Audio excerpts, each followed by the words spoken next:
Hello.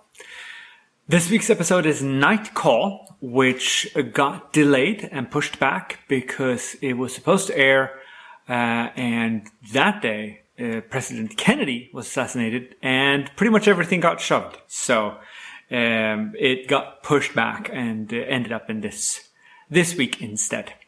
Nothing particular about this episode as such, nothing sensitive subject matter wise or anything like that. It's just a matter of the feeds being all disrupted because of the assassination. So this episode is a bit difficult to get into given our current state because we don't have landlines. We don't depend on them in the same way. We don't have operators anymore. There's a whole bunch of things here that makes this episode a bit more difficult to relate to. Miss Keene mentions a party line. That's something that we don't have anymore.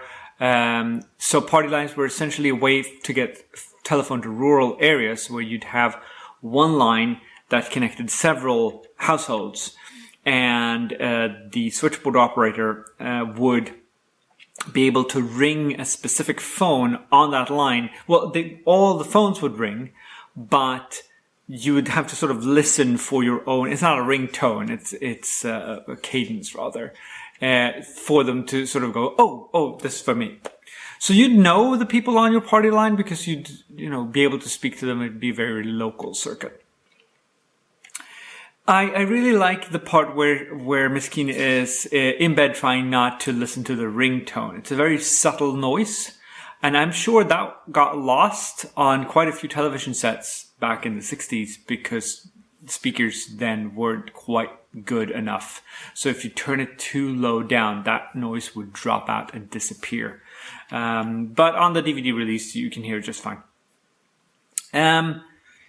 She talks about the accident in which Brian is killed, that he goes through the windshield. And that's, of course, a symptom of them not wearing seatbelts. We talked about that a few weeks ago. And it's a thing. Seatbelts were not mandatory. It wasn't that important.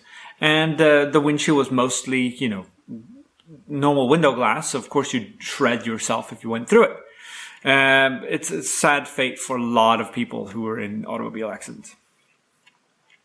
So the gravestone says that Brian was born in 1905. This episode is set in 1964, I guess. So if she's the same age as Brian, that would make her 59. She doesn't look 59.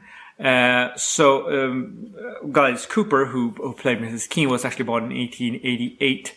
So either she was 17 years older than her fiancé. That's fair. That could happen. Or this episode is playing fast and loose with its timeline a bit. Hi, Cat. It's like cat, right there. So I don't like the twist of this episode. It's a bit too weak. The original story says that it's traced back to the cemetery, and then the voice on the phone says, "Yes, Mrs. Keene, I'll be right there," or something along those lines. I think that I'm not sure. It's not a particularly strong twist, that either.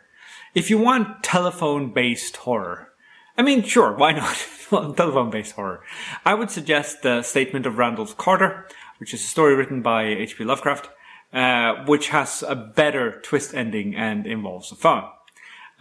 So there's that. Now, if you're more into the mechanical and electronic horror of near sci-fi, we get From Agnes with Love next week, and I look forward to seeing you then. Take care. Bye.